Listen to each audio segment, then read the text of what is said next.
and this new life, this new man that they have become when they said yes to Christ. And so, but here in chapter 5, verse 15, going into chapter 6, Paul now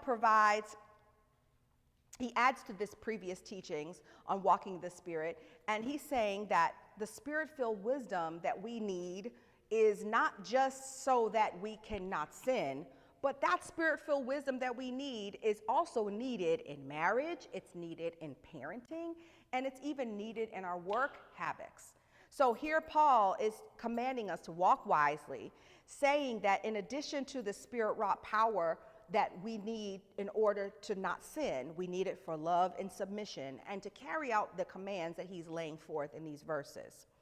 The big picture we see here is that Paul is encouraging the believers to be Christ-like in their actions in marriage and parenting and at work.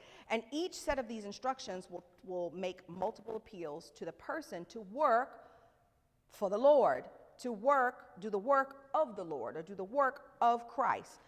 Basically, what he's teaching in these verses is that he wants everyone to look back to the Father, who has blessed you with every spiritual blessing. Remember, he said this in the beginning in Ephesians chapter 1, that the Father has blessed us with every spiritual blessing. And not only that, that when we were dead in our trespasses and sin, he talks about in chapter 2 how he chose us from the foundations of the world to be a part of him. So he's saying, I want you to look back to what God has done for you. I want you to look back and reflect on what he's rescued you from, even when you didn't deserve it. And now I want you to look at those who are in your family. I want you to look at those in your home, and I want you to treat them accordingly.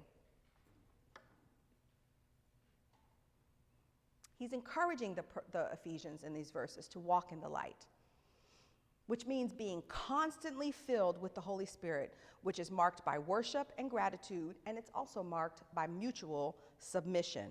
So here we see how Paul